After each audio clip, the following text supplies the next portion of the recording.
Prepare to be lost in total immersion with Alienware's 3821 DW Total Immersion Monitor, guys. Ultra wide ratio for great productivity, 38-inch bad boy, 21:9 curved IPS panel, still coming in at a blistering 144 hertz refresh rates with 95% DCP color coverage, which is great for professional image and video work, and it's got NVIDIA G-Sync Ultimate. How we go about this? Hello everybody, and welcome to your Bacchus God Guide action. Gonna be taking him, of course, into that support role, and we're going to be grabbing ourselves a little bit of that benevolence. Sentinel's gift is good as well. Honestly, picking between these two as a support is going to come down a lot to personal preference, whichever one that you like the most, because they really are more indicative of different play styles than they are necessarily of one being so much better than the other. I generically prefer benevolence. We're also going to be working in towards our Gauntlet of Thebes and looking at our composition and theirs. I'm also going to be able to get away with a cloak of meditation, grab my 4 healing pots, and my hand of the gods. Make sure on Bacchus that you are drinking in the base so you can get your drunkometer as high as humanly possible before you head on out. I honestly probably could have even waited a little bit more before I came out, so it would have been even a little bit better. At level 1, we are going to be grabbing our burp. Burp is the best clear ability on Bacchus. It's also kind of a 2-for-1 deal on the wave. The cool thing about burp is not only does it do pretty good damage, and not only is it a stun at the end, as long as you've got your drunkometer up, but on top of that, it is also a knockback on the minions, and that tiny knockback on the minions means that they're not attacking during that little animation. So when you actually see them get this little wibble wobble backwards, during that time they're not attacking. Them not attacking is just you getting a little bit more clear and control, which is very nice. Level 2, of course, we can grab our flop. We don't really need to rank up our 1 anymore. They changed Bacchus many moons ago where you get that drink for free. And so that is going to actually be the last ability that we get here on Bacchus. Not a useless ability, because it does give you some protections and some nice stuff, but not something that you need to prioritize. Bacchus, a high damage support, which means you can get away with going more aggressive strategies on him, level up some DPS. Not to mention, you can even get away with building some more aggressive items. Now, luckily, our matchup into Cap is super good, because every time he goes and tries to tremor the wave, I am just going to interrupt him on cooldown, which is going to make sure that we have better lane clear. Bacchus almost always gonna have the better lane clear. Good shell and a good Cupid stun right there. My meditation is gonna get used here in just a moment. I'm probably gonna flop in towards this cab. I'm gonna call for an attack. I'm gonna flop in. Then I'm gonna pop my meditation to start getting my mana back so I can stun the cab. And we grab a quick kill over there in the duo lane. I didn't want to pop my meditation before flopping in, because that might have given away the fact that we were looking to be aggressive right there. Their purple should be spawning soon, so now we can just wait on the purple. For our level order on Bacchus, we are going to be maxing out our ultimate whenever we get the chance. Then we're going to max out our flop, our burp, and finally our 1. We actually do have to be a little bit careful here. They had a smart hog play right there from the cap. Saving that hog for that second round, or maybe even buying one at the end there. I'm going to be able to flop in on Cupid, though, get some pressure. We have a Loki rotating over. Going to make sure my heart bomb doesn't hit that Kabrakan. And this is actually probably just going to be a wash over here, which is fine. So the level order on Kabrakan is going to be 4, 2, 3, 1 ultimate, because it gives you a ton of damage, plus it increases the amount of magical power that you're getting from your ultimate. Then your flop, because it's going to be a burst damage and you get the cooldown from it. Then then your burp because you get some more damage, and finally your one because you're going to get some protections and magical power from it at the end. But you can still utilize your one to get your passive effects on Bacchus without actually needing to put any points in that ability. So it actually still provides a lot of value even without putting in a single point. That was one of the best changes for Bacchus in the history of ever. When he got that buff, he's been respectable ever since. Gonna save my point here at level 4 so I can actually get a point in my flop and my ultimate at level 5. You don't have to do this. You can just grab a second point in the burp, but I don't foresee us going for a fight right here until after I'm level 5, which means I've got the leeway to just kind of chill out. We're also getting near the point of leaving the lane. A good rule of thumb as a support, not gonna work for every single game because you might get ganked, you might lose some XP early, etc. But a good rule of thumb as a support is you start rotating around the map, you start leaving the lane right around the time that you can finish Thebes. That's a good generic spot to use. If you're gonna be really far ahead or really far behind, you got a crazy early Thebes, you got a crazy late Thebes. The 5-minute marker also tends to be a pretty good one to utilize as well. That 5-minute marker / this second purple buff spawn, you might end up going for a little bit of a fight over here. You can utilize this kind of second little engagement as a tool to know, oh, maybe I should kind of skidoo. Gonna ulti for this Cupid. Got the meditation popping. I'm kind of waiting for him to dash before I go for the flops. That way I can follow up on him like that. Gonna try to smack him with a little stunny stun. And we grab ourselves another kill over here in the duo lane. I'm gonna go back just to make sure I get credit for these last couple of archers while I'm backing.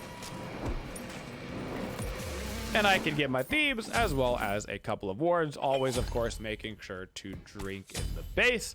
And always, of course, remembering to smash that sub button over on YouTube and make sure you like and comment on the video to help out with the algorithm gods. And make sure you ring that bell for notifications because nobody knows how YouTube notifications work. Not even the gods themselves. As far as Bacchus, in terms of his early game and late game, he actually thrives really at all stages of the game. Historically, he had a weaker early game, but because of him having that one right at the start of the game, being able to get that passive effect goes, he has a strong early game, a strong mid game, and a strong late game.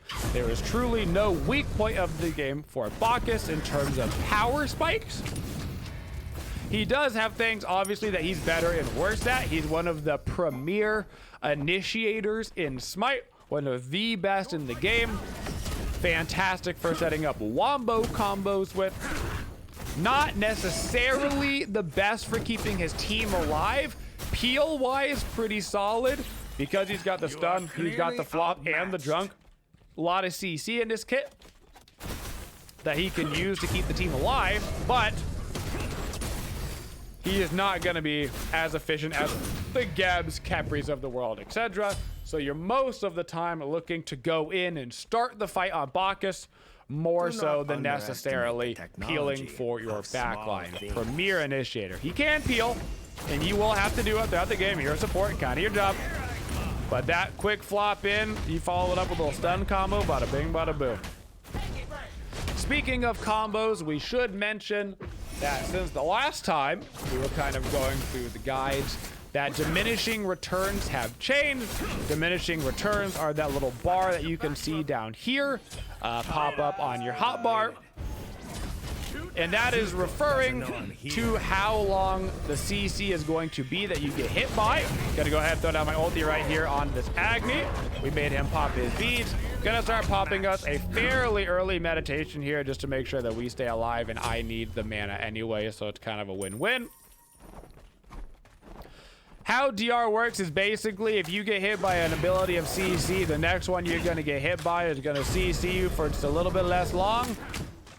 And that's gonna stack up to 2 times. But they changed the way that DR worked. Ooh, that is probably a dead Chiron right there. I'm gonna jump in and try to get some pressure on the Cupid afterwards, but I can't do that before the hard bomb or I probably die as well. But now, certain CCs like knockups actually provide 2 stacks of DR. So whereas 1 stack will come from the burp, there will actually be 2 stacks that get put on you from a knockup. Which means that the most efficient combo on Bacchus in terms of total duration of CC is by far stun into flop and not flop into stun. Now, that does not mean that you never want to use your flop first and then stun, because oftentimes you're going to have to use your flop first in order to close the gap and get your initiation off. But in situations where you can burp, then flop, keep in mind that that is better. Knockups will always knock up for the same length of time no matter what.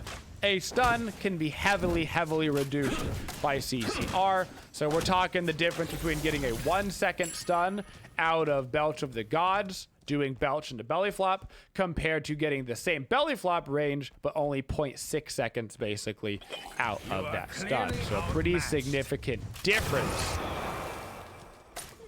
there in the total amount of CC. I'm gonna throw down a quick pause here. Looks like their Thanatos is disconnected. See if we can't get him reconnected here within the minute. Got to get some pressure over on this Acne. Gonna go for a little bit of study stun. Not gonna quite get it because he flops away.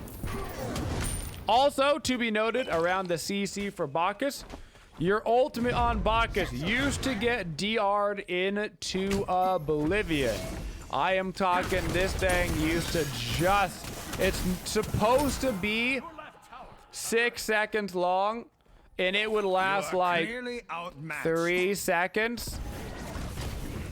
Was kind of the worst for Bacchus. But nowadays, that ultimate duration, full duration, the entire time, outside of the realm of DR, just like the flops. It'll still apply DR to the target, but it won't be affected by it, which means if you do the stun into the knockup, into the ultimate, you're getting like 8+ seconds of efficient CC, which is crazy. Crazy. So that is your preferred combination if you can. If you can't, flop, stun, intoxication works just fine. It'll work just fine either way. As far as matchups go for Bacchus, his early game in the laning phase is very hard to beat. Very hard to beat. A god like Ares will probably be able to compete with you. One, because Ares has really good clear on Flame Wave. Flame Wave and Belch are very similar abilities as far as its effect on a wave. But then Ares can chain you. Getting chained stops you from being able to use your belly flop. Not being able to belly flop on Bacchus feels bad, man. So do watch out for the Ares. Also keep in mind that your ultimate on Bacchus does not make you CC immune, which means you're susceptible to the pull as well. As far as late game gods go, you do need to be aware that some of the more premier late game peelers, the Kepris, Gebs of the world, will probably be providing more ultimate value to the team once you get to like the 30+ minute marker, because at that stage of the game, your damage as a support isn't the most important anymore.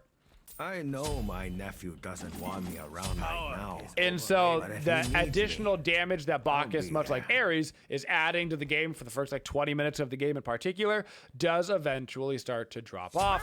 And then you get to the later stages of the game. Still great at initiating, still got good peel, but not necessarily the same oomph as some of those guys that are going to be able to keep the hunter alive once the hunter starts critting for 1K. Different part of the game. Peace. You are So keep that in mind for your matchups. As far as the things that you want to partner with Bacchus, you want big follow-up damage. He's going to flop in, He's going to get some big damage off himself. You want somebody that can follow up with the big old whammy kablammy. Doesn't matter what that combo is. Doesn't matter if it's a Poseidon ult, a Ra ult, you got a Scylla 2-1 combo. Don't matter what it is. It could be an and her pillar stun for all I care. You just want something that is able to follow up on that flop stun, and you want to be able to follow up on it fairly consistently. So whether it's over in the dual lane, mid lane, you want some sort of wombo combo guide with you. As far as our team comp regarding a Bacchus, it's okay. The Jade Emperor 2-1 is not too shabby as far as a follow-up. Also, his ulti can be a lot easier to hit the Jade Emperor ult. Trying to body block right now for my Jade, but it looks like he's gonna go down no matter what. See if I can't try to help finish up this kill on Cupid and make sure that my Chiron actually gets the kill so he can get the res off. And now I'm just kind of in charge of zoning out, trying to body block for him. He's gonna get killed by the Thana though. I am sticking around for this just in case Loki goes back in. He is not, so now I'm going to start to back out.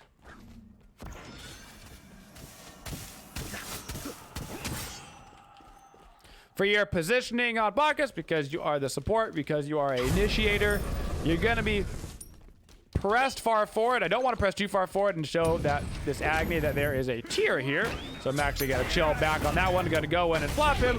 We should be able to grab that quick kill and reset out of that tower. Good play right there from the tier. Funny enough, I was talking about positioning farther forward, and in that exact specific situation, I didn't want to position myself farther forward because I didn't want to give away the fact that tier was behind him. If I pushed too far forward, he might have actually freaked out off of that. But in general, you want to be in front of all of your team.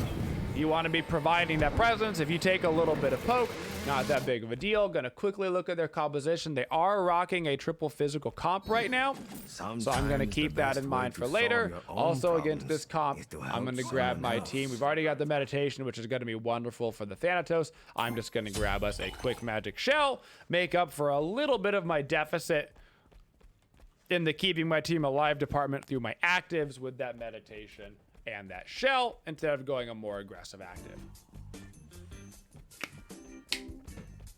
As far as the build so far, we got Thebes. Thebes, pretty standard, typical item that you're gonna see on supports. I highly recommend it. It'll come in and out of like professional play as a meta item, but as far as casual's ranked is concerned, you can never go wrong with the Thebes. It is always a great item. Mail of Renewal is starting to gain popularity. It's gotten some slight buffs over this season. And I like this triple combination for the raw protections that you're going to get out of it. Thebes Mail of Renewal Pridvin is going to give you a bunch of protections. I'm going to try to flop over this wall because I know there's an Agni over there poking my Jade. Bunch of protections. It's going to give you a bunch of sustain through the meditation and the Mail of Renewal proc. And then the Pridvin is going to give you that big, beefy wombo explosion because of all the protections that you're getting from the Mail of Renewal and from that Thebes. Obviously, the other aura items can possibly help out your team a little bit more than, say, the Pridvin can. If you need to get a Sovereignty, if you need to get a Heart Word, if you need to get a Pestilence, etc. All of those are, of course, on the table. But in this particular game, they've got a decent split on their damage between physical and magical. They don't have one person right now running away with the game. Going to keep them zoned out from the Gold Fury. You can see my team's over there doing Gold Fury. I can see them running over towards that Pyro. So I'm going to make my presence known over by Pyro. See if I can interrupt them a little bit over here. Looks like they're not even doing it. Just going to throw down a little regular ward on it while I was zoning out the Agni from that Gold Fury so he could not steal it. So once we get this Pridvin finished up, I'll show you how many protections we have. And those protections, of course, will not include when you have that full Mail of Renewal stack. Reminder that when you get those Mail of Renewal bonus protections, you're getting even more value out of that. And then if you get that Mail of Renewal proc plus your meditation going at the same time, that is a significant heal for your team. We're talking like a third of your team's health, especially if your team does not have healers. This is a good value. If your team is heavy on the healing, whether it's Hades and Goobies and a bunch of lifesteal, right? Or if it's a Hell and an Aphrodite and a bunch of sustain that way, be a little careful about the Mail of Renewal, because the Mail of Renewal does lose a lot of value if the enemy team is building Cursed Dogs, Divine Ruins, and Brawlers, oh my. But if they're not building all those items by default, then all of a sudden the enemy team is like, am I really gonna build a Brawler's B-Stick because their support has Meditation Brawlers? Yeah, I'm not gonna do that, right? And then you start putting them into an awkward position with their build. If we look at the enemy's builds right now, literally no anti-healing, because who wants to build anti-heal for a Bacchus? That doesn't make any sense, right? If we go and look at our protections, I've got nearly 200 physical and 175 magical protections right now. I've got an aura on the Thieves to help out the team with protections. I've got the Mail of Renewal, which gives me even more protections. Plus, it's got the sustain for the team, and I've got 20% CDR. CDR, very important on supports right now, especially if you can get it all the way up to that stupid 60%. Things get real cheeky real quickly. Looking for a flop in on the Agni. Always gonna try to put myself on the higher damaging target. Kabrakan, if he's by himself like this, totally fine target. But if they're standing right by each other, I'm gonna get myself pressure onto the Agni, zone out some more of their damage. Looks like there's a Thanatos towards the back line, so I'm gonna go flop onto him on the side. There's also a Wukong over here. Thanos ulting, I need to get back over towards my team. Gonna look for the peel. I'm sure that Thanatos is gonna go in on somebody. He is. Throw down the ulti. Throw down my meditation, my shield. Try to keep him alive as much as I can. We're gonna get a kill out of it, which is nice. But they are winning this fight pretty hard, and then we're just gonna have to go ahead and back it up. Still got to stand forward to try to get presence from my Jade, but he's got to know that he's going to have to get out of this one as well.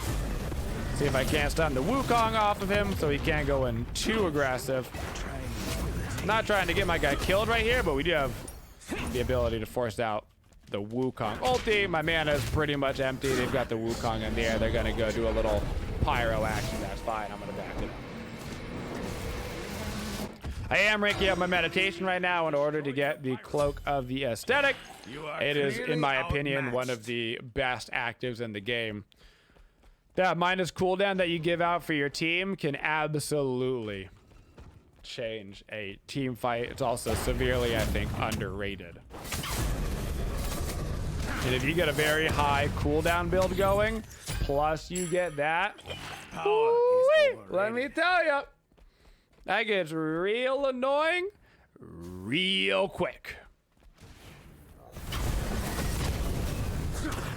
Getting closer to being able to finish our benevolence. Benevolence, of course, we are going to rank up into that nice compassion. You're never, ever, ever, ever, ever gonna buy animosity, so you don't have to worry about it. Looking to help out my Chiron with a quick pick onto this Cupid. Gonna save my flop for when the Cupid inevitably tries to dash away. Just like that flop up. I don't even think I have to use my ulti necessarily. I am going to just in case. I've got enough cooldown right now to kind of get away with using it right there. I would have preferred to save it, but got a little bit nervous that there was going to be a thick rotation onto us with some of those pings. So I wanted to make sure that he was dead just in case somebody else was showing up. There are other people showing up. In fact, the whole team is showing up, trying to zone out that Thanatos from my Chiron. Got to be able to get a quick kill onto that, setting this cab. And now I got to keep the pressure over by this Agni. His dash should be coming up very soon on Agni, so I don't want to flop until after he dashes, if at all possible. There we go. Now I'm going to follow up with the flop on him. Got to try to get back over to my team. I've got a meditation for the Chiron and the Jade, if I can get back towards them. Got to pop that meditation, trying to keep my boy alive. He's not quite going to be able to get kept alive through it. But I've still got my shell up so we can initiate further onto the Wukong. Spread out from that tier so we don't die to that. Tier almost dashed into a Loki. That would have been kind of hilarious. Nice fat finger on the beads right there. A classic. Continue onward towards this Golden Fury. They do have awarded. I'm going to start it up anyway though.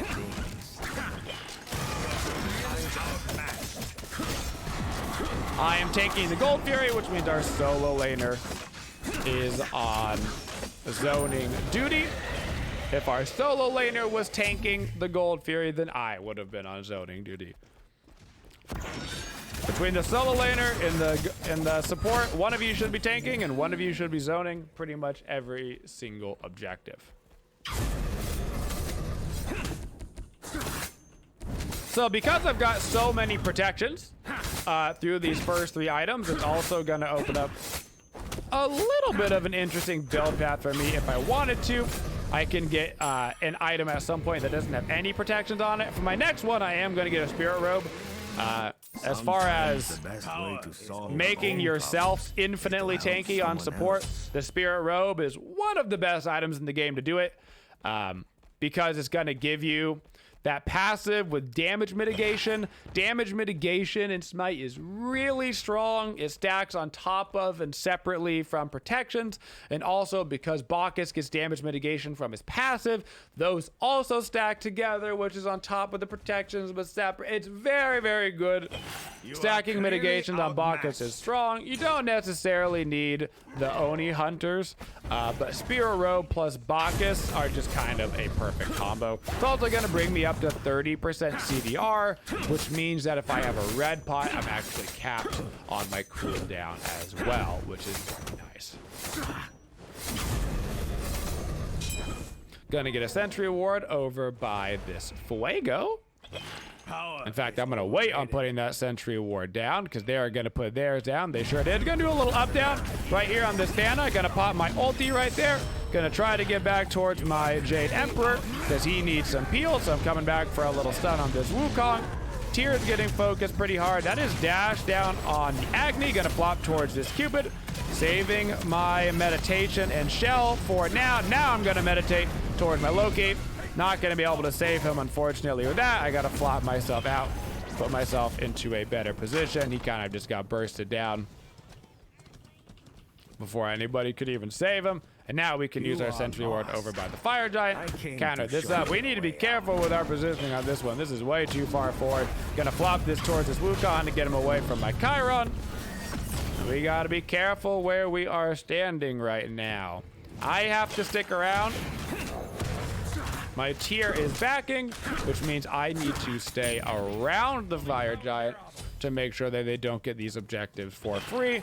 Because if they do try to start it, we need a frontliner to get in there so our Chiron and Jade can try to put them down before they get it and or steal it. Now the Tyr is coming back over. That means that I'm allowed to leave, continue working on my Spirit Robe, and crucially for around the Fuego, get myself But if he needs me, another ward. I'll be there. Always nice to grab yourself another ward, huh?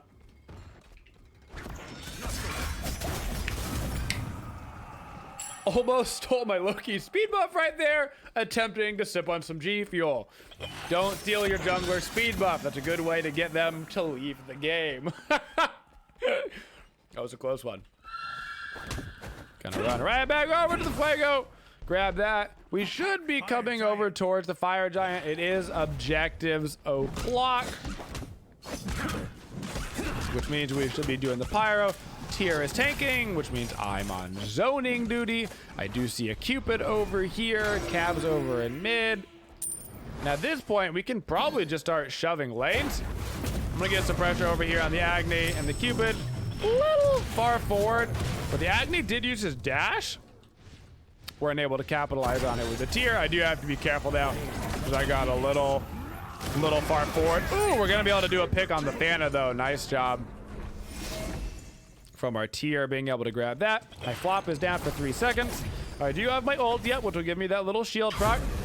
Gonna try to go for a stun here on Cupid. Not quite gonna be able to get it. I'm gonna try to ulti for the shield. Pop my meditation. Trying to save my shell for afterwards. It looks like I am gonna be able to live through this because of that flopping back to help out my Chiron. I'm gonna give him a shell to try to keep him alive right there. Stun the Wukong so we can get rid of that decoy. And we are barely gonna be able to live through that. Woo! We do need to be careful here now, though.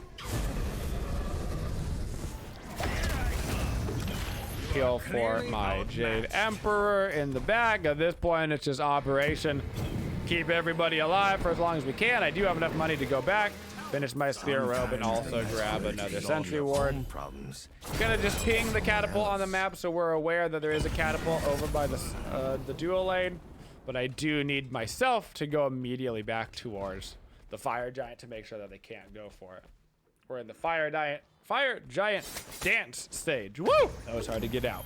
That was a tough one.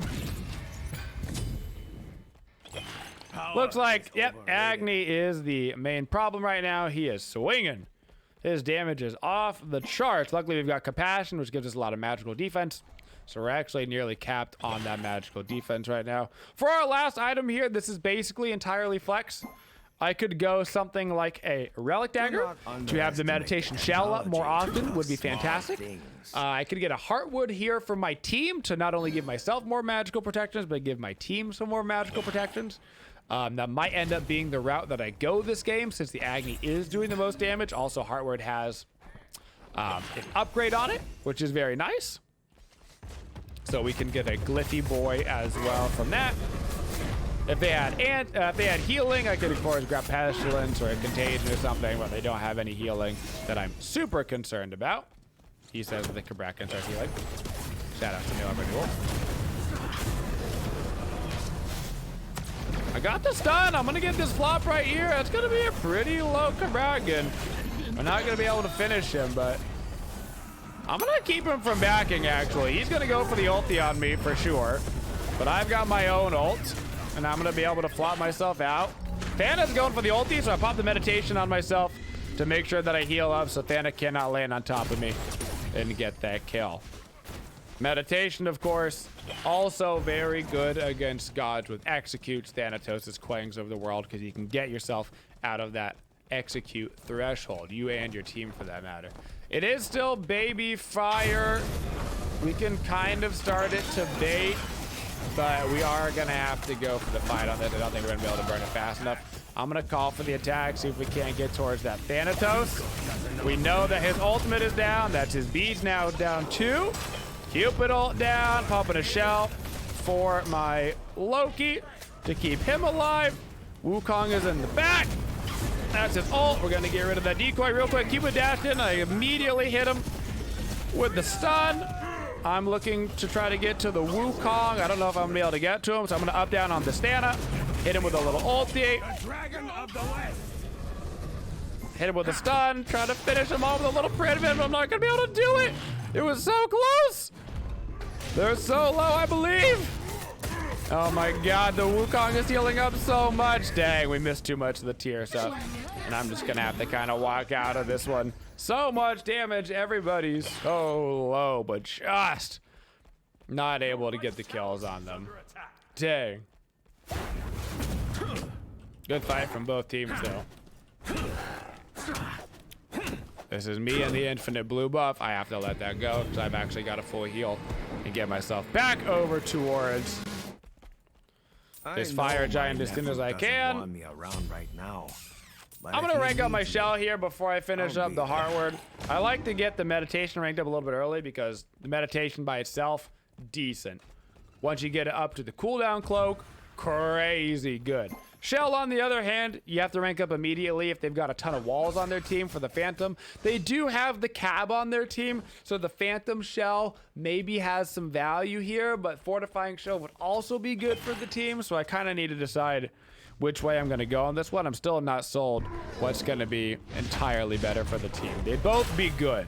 I'm going to up down right here on this Thana. This Thana's a little crazy. I know that his beads are down. So we're gonna get some nice damage right there off on their whole team. Looks like Agni dashed away. I'm not sure if Cupid dashed in. Gonna have to throw down the ulti for the little bit of shield action.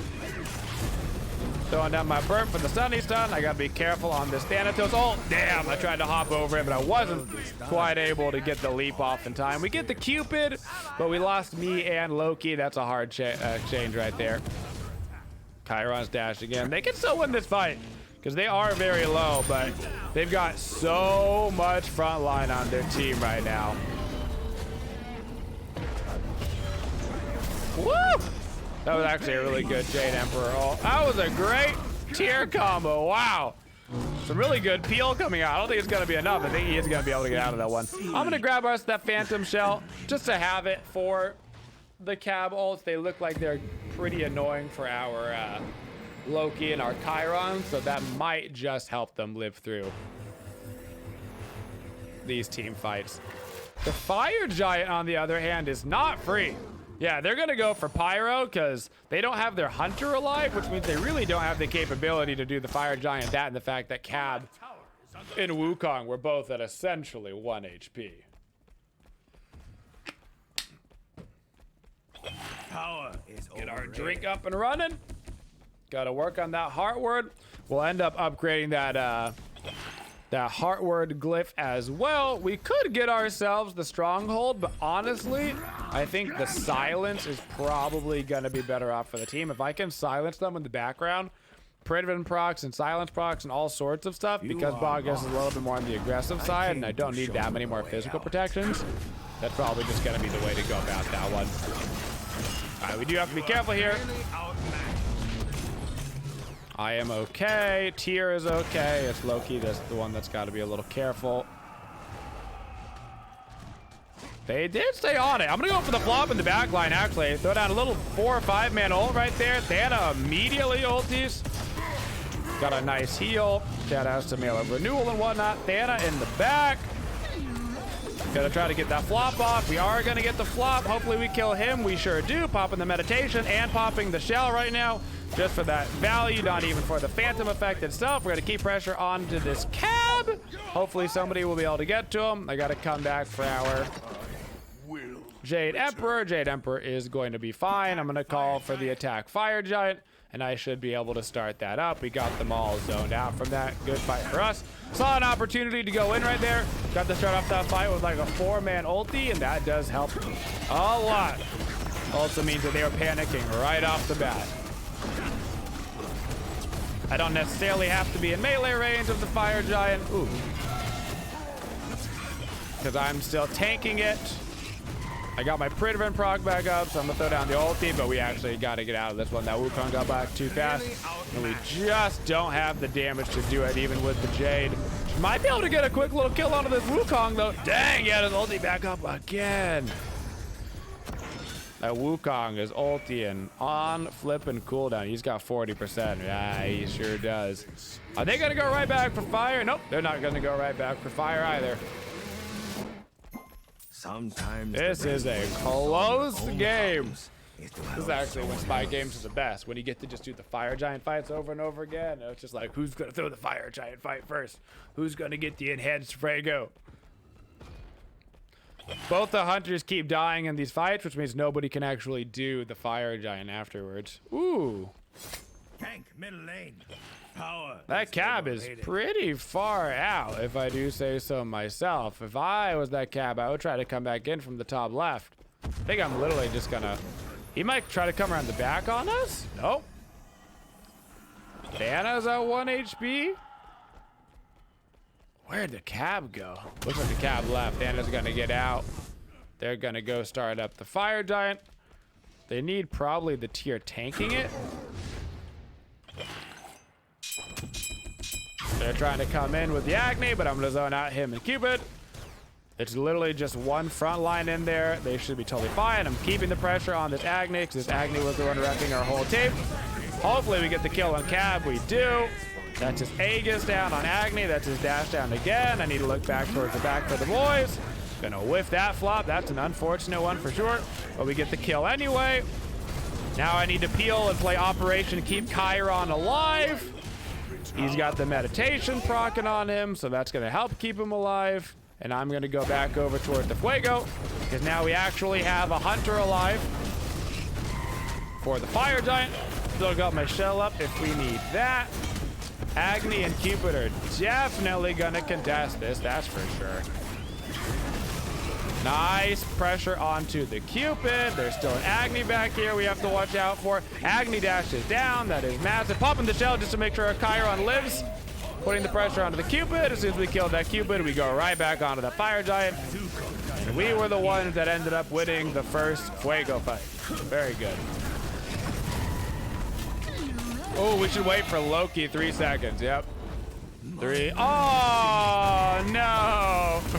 We waited for the Loki, but we lost the Toad for it. That is unfortunate. He actually had his jump going, so he could have just walked away from the fire giant right there.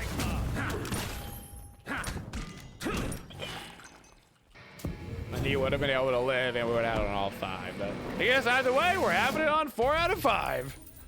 Don't really matter which way the cookie crumble. 4 out of 5 it is. Right now. But if he needs me, next basic attack. Yeah, 1.5 second silence. Way more value to me right now than a couple of extra physical protections. Those physical protections aren't going to matter. Your right tower is under attack. A silence onto the Agni into the back line. Now we're talking. Fully powered their obelisk. Now we're talking.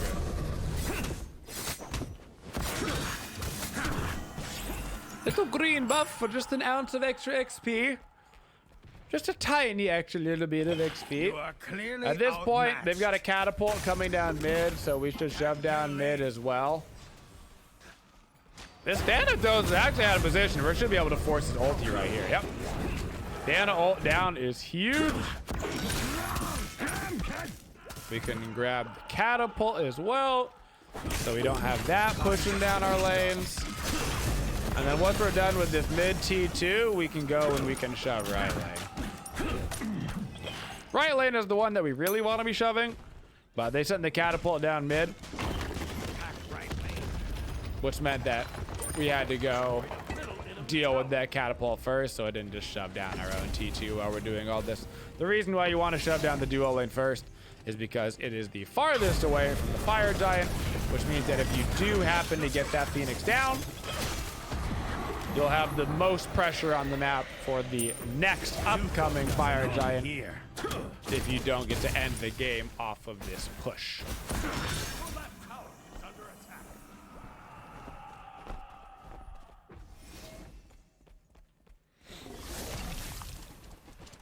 Nothing like getting that nice purple buff debuff on you on the way to down the lane.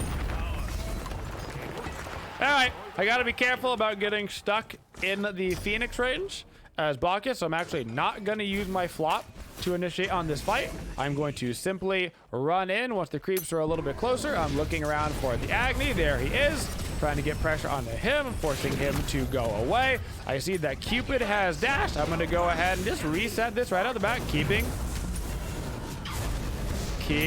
my flop up in case I need to flop back towards my team, and I do. Unfortunately, they are going to get me back in the threshold of that Thanatos range, and no matter how hard I tank that tower, it doesn't look like we could get in, unfortunately. Tanked as much and as long as I could, but it looks like that they won that backline fight really hard. I think we lost our Chiron too early on that one. Potential pick right there onto the Agni if they're careful. Nice stun. There we go. Good little turnaround with the enhanced Fuego. Don't know if they're going to be able to save their Cupid. That's a 1 HP Thana. Ooh, but he's going to get a double kill and basically full heal off of that one. Ooh. That is a bad fight for us.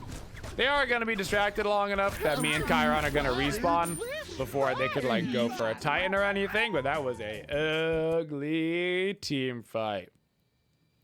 We zoned out the Agni with the dash. The Cupid was way back there, which means that was just a straight up. And Thanatos ultied me as well, which means it was really, I guess, a Wukong Your right Phoenix is in a under attack. Kabrakan, giving them the big zoney zone,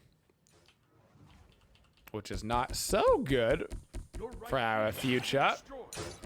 considering we have a pretty respectable Phoenix You are attack clearly comp as well. outmatched. Got a pretty good comp for it.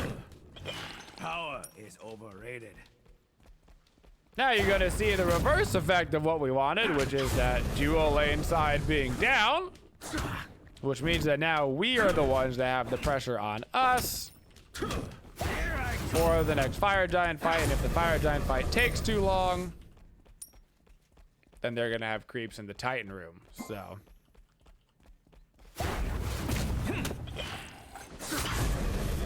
try to grab myself a real quick green buff. Zuko doesn't know I'm here. That way I can get over to the Fuego. Put down a sentry ward and be ready to sacrifice my life for the team. Support life, you gotta sacrifice. Running towards the fuego. Gotta be ready for the respawn. Technology. Looks How like small Wukong is things. coming over. He sure is.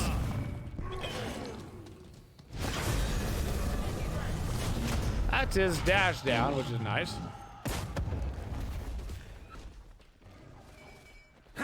Holy wars, Batman. That's a Magi is down on tier. Ooh, he is low. Okay, he got out. Now we gotta be very careful, because we have lost our tier. Woo! Time to live, baby. Time to live. Shells and meditation and ults. Oh my. They're coming in thick. Throw down the ulti, get him a little drunk right there. I'm not gonna be able to make it over the wall, and they may just be able to end the game off of that one. They have got a lot of damage on their team. 1 Jade Emperor versus 4. No Agni. They can run straight for the Titan with their tank. They probably get to end this one. If I had to guess, when we look at the end of the game, they're gonna have a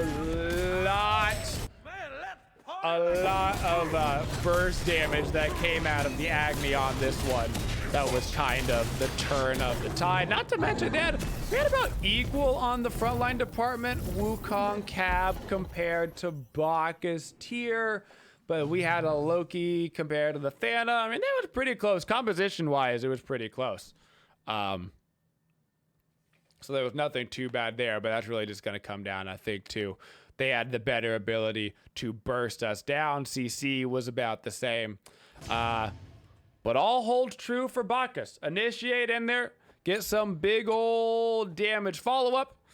Yeah, but we just fell too far behind in the kind of mid lane damage department. 12k more on the Agni was just a little bit too much. 21k though from both the supports. How about that? But that, guys, is your Bacchus support guide. And of course, make sure you smash that sub button if you haven't yet to help support the Twitchiest community. Thank you for supporting the Twitchiest community. If you'd like to see more videos, make sure you subscribe to the channel and always hit that bell for notifications so you don't miss any of the upcoming videos. Thank you for all your support and have a Twitchin' day, y'all.